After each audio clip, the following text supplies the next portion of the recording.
Okay, we are second paragraph down on page 23 if you are able to follow at home. It was thick and not too hot, and they were each given a great hunk of brown bread, which they dunked into the white enamel cups. David ate his slowly, savouring the warmth. Every new mouthful sent comforting shivers down his body.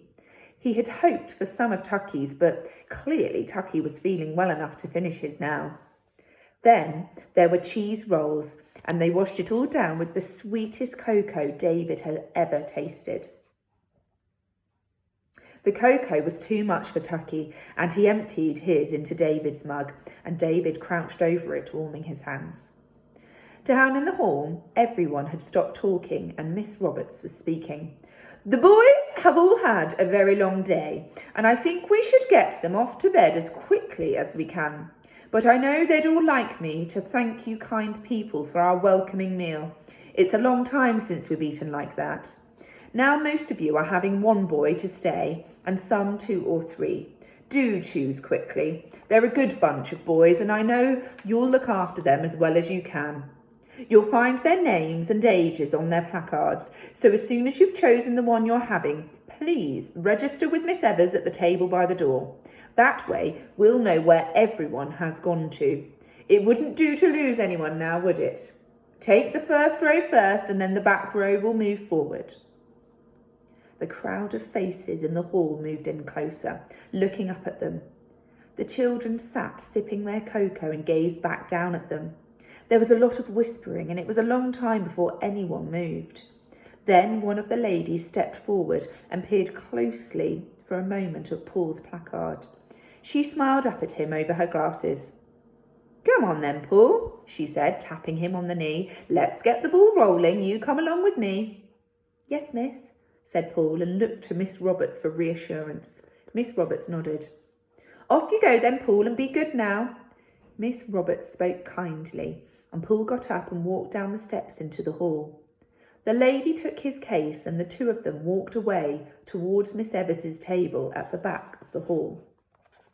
Doesn't know what she's in for, Tucky whispered from behind his cocoa mug, and David smiled for the first time that day. He sipped his cocoa and looked around the hall, trying to pick out a face he liked, but there were too many people and they were too remote to be real. It was a smooth enough business after that.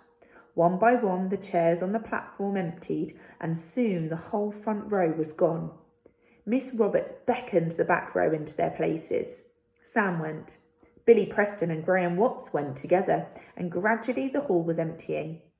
There was a small knot by the registration table, and Miss Roberts was with them. There was something wrong.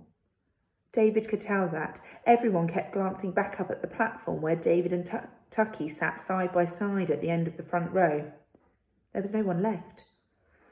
I'm sorry, Miss Roberts, one of the ladies was saying. I'm sorry, but there's been an upset. They have to sleep somewhere, don't they? Miss Roberts sounded crisp. They were speaking in that urgent half-whisper that adults use when they don't want to alarm listening children. 'Tis Mr. Reynolds out on Hamley Farm. He's not come in to collect. They were all told 8:30. He was told like the rest of them. 'Tis 11:30 now. Can't think where he's to. But even with Mr. Reynolds, that still leaves one boy unaccounted for, Miss Roberts insisted. That'll be all right. You'll see, my dear. We'll find him somewhere, poor little scrap. Tucky leaned closer to David. Davy, they can't find anyone to look after us. Do you think they'll send us home? Do you think? Doubt it. But what will they do with us then? Miss Roberts will see us right, David said hopefully. Don't worry, she'll see to it. Davy, why do you think no one chose us? Tucky droned on in his flat voice. They didn't choose me because you were sitting next to me, and they didn't choose you because I was sitting next to you. And besides, we're not the prettiest in the class, are we? He tried to joke it away, but he was as hurt inside just as Tucky was. Time and time again, people had looked over at him and passed him by. Anyway, he went on, I didn't much like the look of them. Nor me, said Tucky. Nor me. The arguing at the other end of the hall had dwindled to an inaudible whisper now, as they all realised the two boys might just overhear them. But the longer it went on, the more obvious it became that the situation was serious. No one else seemed to have room for an evacuee, and it looked very much as if Mr. Reynolds might not be coming at all. Finally, Miss Roberts suggested they should give the boys a bed in the hall for the night, and someone went off to look for mattresses and blankets. Miss Hardy looked as if she would burst into tears at any minute, and Miss Evers kept throwing up her hands in disgust. Meanwhile, David and Tucky sat alone up on the platform, too tired and bewildered even to care what had happened to them. They had pulled away the chairs to make room for the newly arrived mattresses and bedding when the hall door banged open. A huge, bearded man in a great woolly coat and knee-high gaiters strode into the hall, followed by a rangy-looking black and white sheepdog. Everyone gawped. "I'm sorry to be late, but I've come for a boy." "You are Mr. Reynolds, I presume?" Miss Evers' voice was stiff with anger. "I am, my dear, and who may be you?" "Mr. Reynolds, these children have been up for over 15 hours now." Miss Roberts took Miss Evers' arm to stop her, but Miss Evers would go on. "They have travelled nearly 300 miles. You keep them waiting for another 2 hours or more, and all you can do is say sorry." Mr. Reynolds looked down at Miss Evers. "Lady, I've said I'm sorry. There's nothing more I can say if that won't satisfy you." Then he looked up at the platform and walked towards the two boys who had stood up by this time. The dog followed and sat down by Mr. Reynolds' feet, looking up at them. And there is a picture for this page. "Sorry to keep you," he said, looking from one to the other. He had bright blue eyes, and the lines on his face disappeared into a beard that was flecked with white at the chin. There was wet mud down the front of his coat, and David noticed a broad gold wedding ring on his hand as he ruffled the dog's neck. "'Twas the mare that did it. She foaled just half an hour ago, and I couldn't leave her. She had a bit of trouble, always does this one, but we managed between us, and 'tis a good-looking foal. Another colt, though. 5 foals she's had, and not a filly among them." "Filly?" said Tucky. "What's that?" "Horse, my dear." And Mr. Reynolds' face creased into a smile. "Filly's a girl horse, colt's a boy, like yourself." Mr. Reynolds, one of the village ladies, came up beside him. "Mr. Reynolds, which one will you have?" "Which one?" "You put yourself down for one, Mr. Reynolds. You said you only had room for one." "You want me to choose between these two boys, is that it?" No one replied. He had looked from David to Tucky and back again to David. "'Tis just like market day," he said, shaking his head. "Mr. Reynolds!" Miss Evers stamped her foot in fury. "This one's fatter," Mr. Reynolds went on, looking at Tucky, "but then this one's taller." He reached out and gripped David's arm. "He's a bit skinny, you know, not much meat on him." "Mr. Reynolds, this is a serious matter," Miss Evers. "You're right, lady, no doubt this is. 'Tis a serious matter. I'm supposed to look at 2 young lads face to face, mind you, and then pick out one and not the other. Right enough, that's serious. 'Tis revolting, that's what is. And what happens to the one I don't choose, eh? How do you think he'll feel?"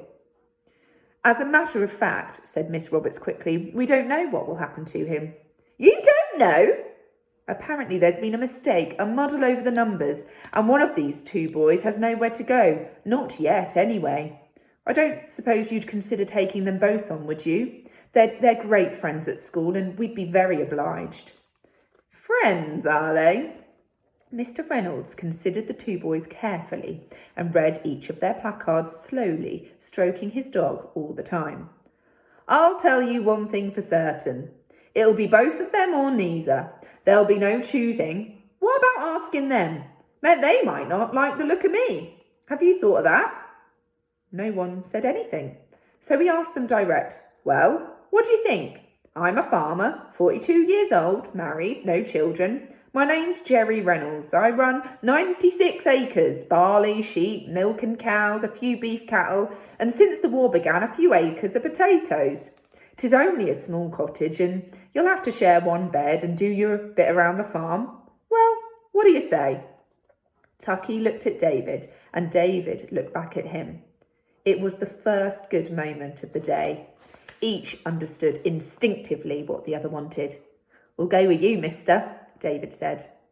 "Mr. Reynolds, my dear, that's what you'll call me, and I'll be glad to have you both. Now, take those things off around your necks and get down here. You've given me a crick in my neck talking up at you like this." "Thank you, Mr. Reynolds," said Miss Roberts, shaking him by the hand. "I've been their headmistress up till now, and they'll do you proud. You won't regret it."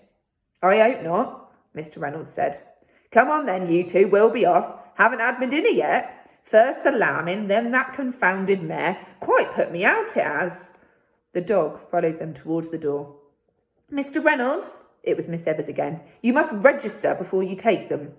"Register?" "It's regulations," said Miss Evers icily. "We have to know where the children are." "But you know that already, my dear." Mr. Reynolds smiled down at her. "They'll be staying with us at Hamley Farm. Now you put that in your register, my dear. Good night to you." Anyone who put Miss Evers in her place was all right with David and Tucky. It was cold outside and drizzling, and the boys pulled their coats around their legs inside the van and huddled together on the front seat. The van smelt like an animal, and as Mr. Reynolds banged the door and got them beside him, they heard a rustle behind them. David twisted round in his seat and peered into the darkness. "One of me orphan lambs," said Mr. Reynolds. "Mother died this morning, and I can't persuade any of the other ewes to take him on. He keeps warm in the back there, plenty of straw." "That dog?" said Tucky. "What's that dog? Where's that dog?" "Jip. He never comes in the car, doesn't trust it. He'll follow along behind, he always does." The van started up with a rattle and a roar. "Comfortable?" "Yeah, thanks, mister," said Tucky. "'Tis Mr. Reynolds, Tucky. Can you remember that?"